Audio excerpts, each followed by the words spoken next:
For A's fans, and I'm sure Flem is as well, one of the many great voices of the San Francisco Giants. I know the Masters is coming up next week, and Flem will be out there at Augusta, Georgia, I believe, and also college basketball.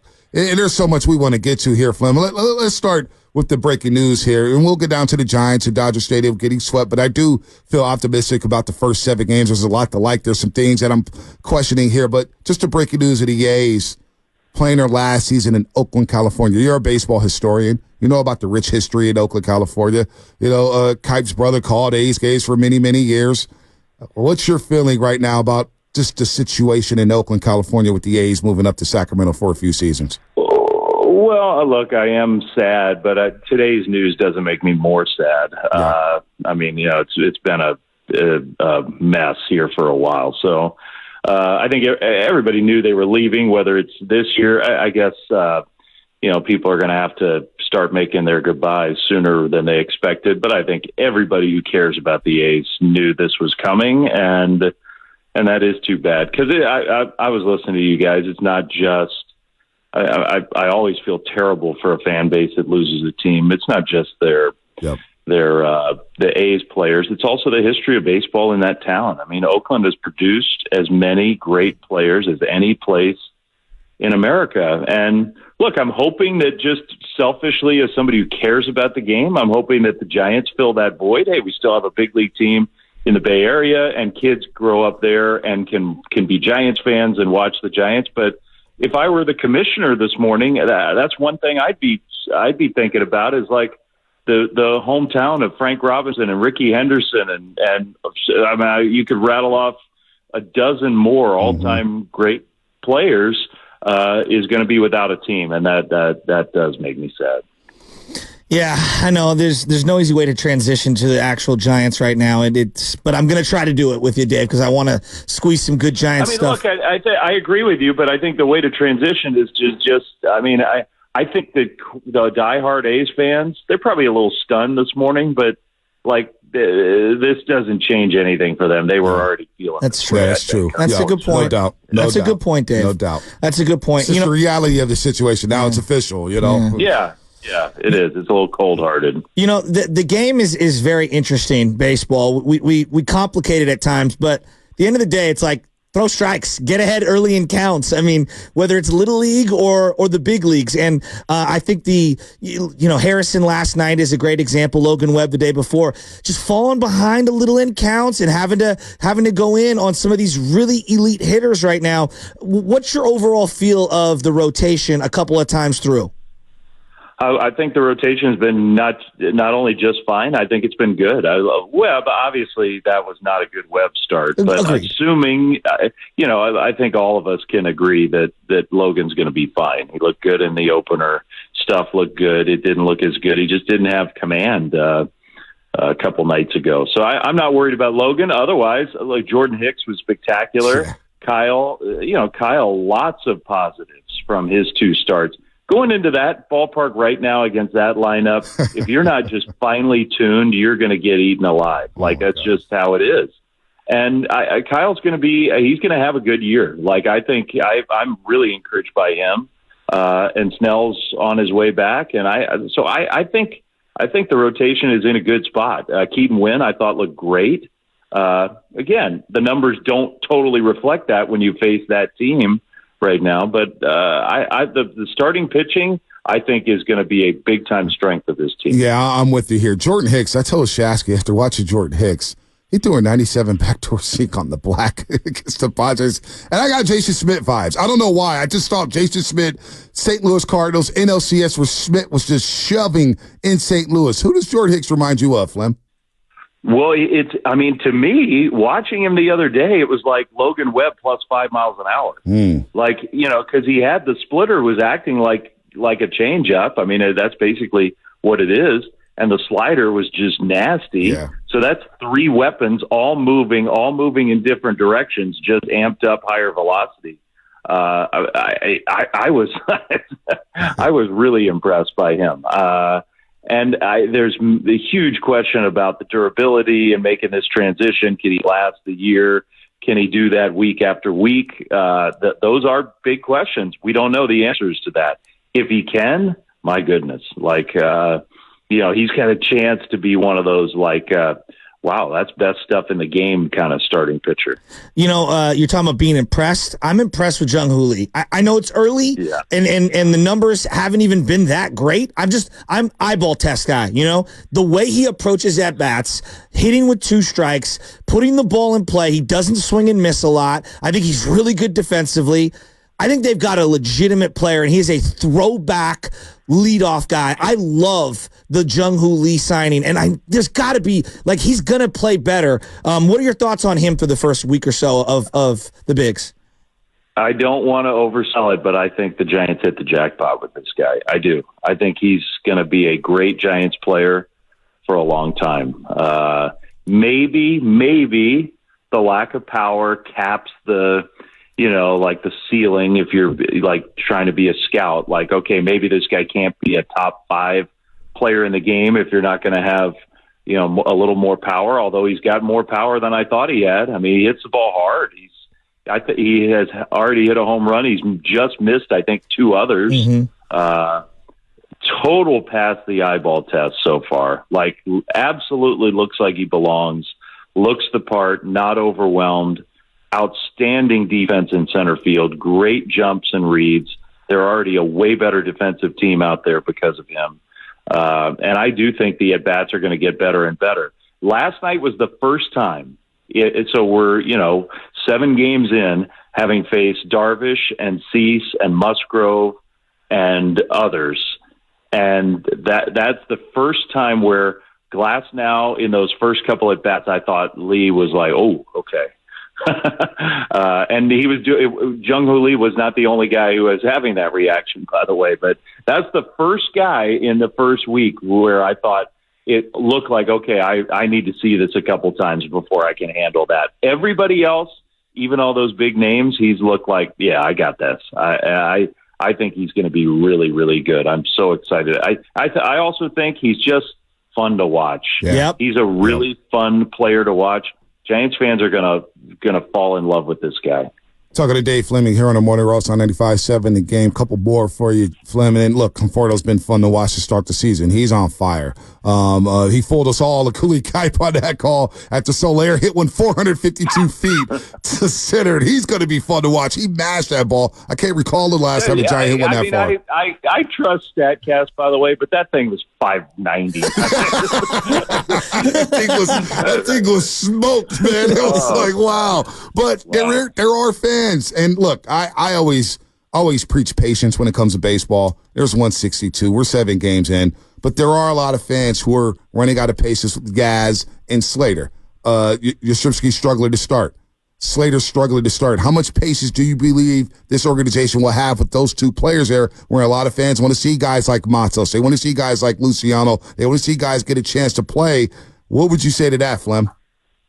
I would say there's probably patience on the side of the Giants, but not a tremendous amount of patience. I do think there's an urgency, and I think that a lot of that is coming from the manager. The manager is a very serious baseball guy. Like I knew Bob before this, but I'm getting to know him better now. And he's one of those guys where, and I mean this is not a criticism, this is a compliment, but Bob is like, how are we going to win this game today? That is my job. That is our task as a franchise, period. And Bob is ultra competitive, and there is not a long-term view kind of thing going on. It's how can we be the best team we can be today? And so, I do believe that struggles for even just a few weeks are going to be enough to get his attention from whether it's the guys you're talking about or anybody. Right. I think he's going to have some urgency with the way he wants to manage this roster. Not that he's in charge of the roster, but so anyway, that's kind of a rambling answer to say there's probably not going to be as much. It's probably not going to be as much patience this year with, if you have, look, if you don't have a good option, then you have all the patience in the world. But if Matos forces the issue, I heard he had a good game last night, although I got home at 3 a.m., so I didn't check the box score. But we were just waking up, Flem. He had a good game last night. Yeah. I know, literally. I could have waved to you on the street. Yeah, seriously. Conforto's starting off red hot. He looks great. Conforto looks absolutely great. But I'm looking up the middle right now, and Thairo Shaw was really good for this team the last couple of years. He's gone off to a slow start. Don't love Fitzgerald as a backup at both spots up the middle right now. Is there anybody that, in the system that might give him a jolt up the middle, or they're just going to wait on Estrada to kind of come around here? Because he was a big part of what I thought was going to be baked into the middle of this order this year, and I just haven't seen it thus far. Yeah, I think it's just, I think there's a lot of patience with Thairo. Okay. And I agree. The start of the year, not good. He is in big time swing mode. He hadn't taken a walk. So at some point you got to show you're going to take a pitch that's out of the strike zone. Otherwise you're never going to get a strike. And right now he's not getting a lot of strikes. So he's got to calm that down. He's always going to be an aggressive hitter. His defense has been excellent. So I think, they are prioritizing that more than ever. And there isn't a natural person Wilmer can play second base, but the consequences of deciding that he's going to play more, you do it once a week and maybe try to say let's not run Thairo into the ground. But yeah, it's a little bit of a concern. That was a big part of why they got swept in LA. Thairo did not have a hit. He did not get on base in 3 games. And Yastrzemski doesn't have a hit yet this year. So their depth, they believe they're deep. The depth didn't show these last few days. I think that'll get turned around. The shortstop position, that's the one where Luciano's just got to do it at AAA and force him to make the decision, because they will. Luciano's upside, this is no knock. Nick Ahmed's been excellent, and he's a really, really solid defensive shortstop. But it's not Nick Ahmed's fault. Marco Luciano can hit 30 home runs in the big leagues as a shortstop. So they will make that move if he's ready to go. But it's up to Marco to force him to do it. Flynn, last one for you here. The home opener's tomorrow. And I was going to ask you, I know Chaz, he's I'm excited bringing the to be little out there. guy, Dave. His first game, I'm pumped. He's fired up here. He's been talking about it for about 5 months now. I will wait for the crowd to dissipate just a little bit, but I also have Warriors and Mavericks, so I really can't make it. But if I'm not mistaken, it's year 25 at Oracle Park, right? What do you mean you can't make it? What time are you going over to the Chase Center tomorrow? Well, the map. It's a road game. It's a road game. The plan falls apart. We're on the We're in the studio, and then we have this morning show. So I got to squeeze into that at some point, Flip. Right. It's kind of tough to go from 4 in the morning to 8 at night. It's the morning BS. Way to call him out on it. Trust me, I want to be out there, but it'll be a lot of fun. If I'm not mistaken, this is the 25th year at Oracle Park, correct?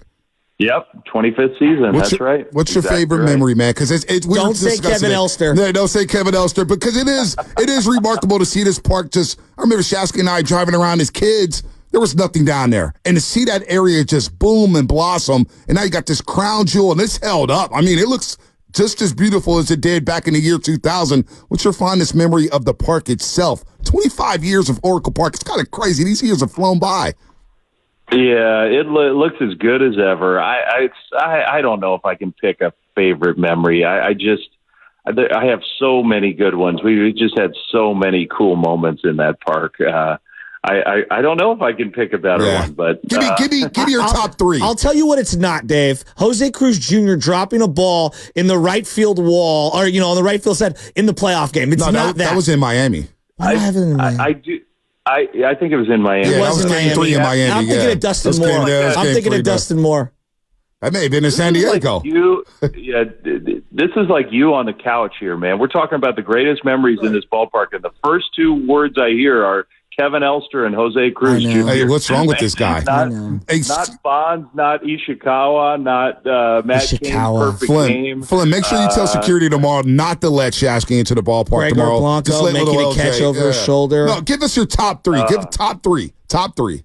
Well, okay, I'll give you a couple. All right, the Blanco catch in the perfect game is like an all-timer for me. I thought it was so thrilling. The whole park, everybody was pumped when he did it, but when Blanco made that catch, everybody there in that park was like, we're here to see something special tonight.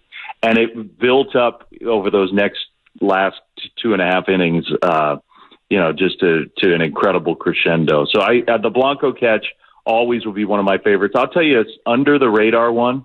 Angel Pagan had a walk-off inside the park. Oh, I love that one. Was it 4th of July weekend?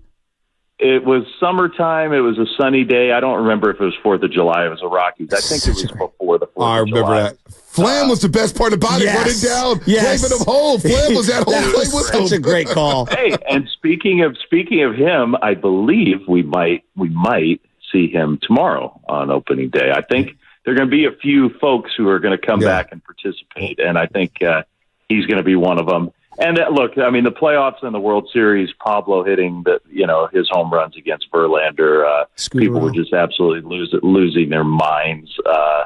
Scudero, incredible. One of my favorite plays in the history of that ballpark was the relay throw, Blanco to Scudero to Posey. Oh yeah, that was good. Game 2 against the Tigers. Yep, all-time great play.